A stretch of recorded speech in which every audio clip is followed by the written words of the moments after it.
Look at this vast maze of digital doors.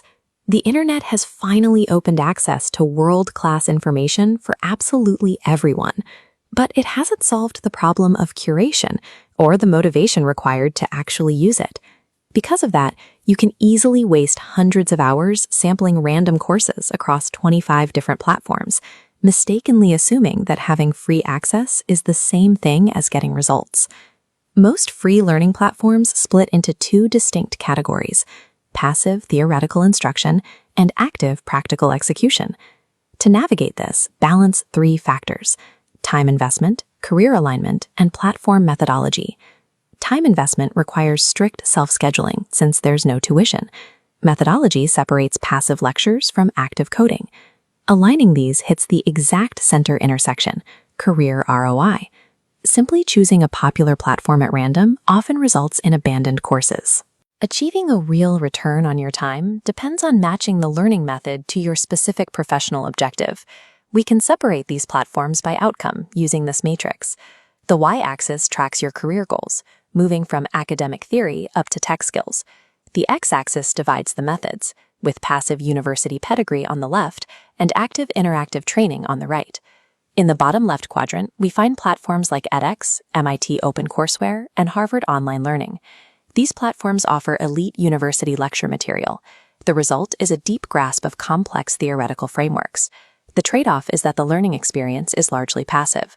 It requires significant self-direction to convert these lecture notes into tangible, usable skills. This quadrant is built for the academic supplementer. If you are a student or a lifelong learner trying to fill a specific knowledge gap, this is where you should focus. Academic pedigree platforms provide foundational knowledge, but they rarely offer immediate job readiness unless you take that theory and apply it to a project elsewhere. The top right quadrant shifts the focus toward technical execution and immediate employability, featuring platforms like Codecademy, freeCodeCamp, and DataCamp. These platforms utilize hands-on, in-browser environments. They prioritize syntax, coding, and immediate functional execution over long-form video lectures. This active approach often strips away deep computer science theory. The primary goal here is rapid functional skill acquisition. This makes it effective for the career switcher, the person who needs high-demand tech skills quickly to enter a new field. Sitting next to these are corporate skills platforms, such as Google Digital Garage, the Microsoft Learn ecosystem, and LinkedIn Learning courses. These hubs are efficient for acquiring soft business skills or vendor-specific training, like Microsoft Azure. However, the training is designed to keep you within that specific company's ecosystem. Interactive and corporate platforms teach the precise skills the job market currently wants. But without exploring the underlying theory, you may eventually hit a ceiling in your professional development. Knowing where to learn is only half the problem. The success of free education depends on exactly how you study. A common mistake is attempting to binge 5 hours of video content on a single day. This leads to high knowledge decay and a false sense of progress. Real progress requires a habit protocol. Consistency matters more than the length of the session. Committing to 1 or 2 hours of focused study every single day yields much better retention. You can also combine platforms to bridge gaps. You might take the theoretical concepts from Coursera and interlock them with the practical coding exercises on freeCodeCamp to build a more versatile skill stack.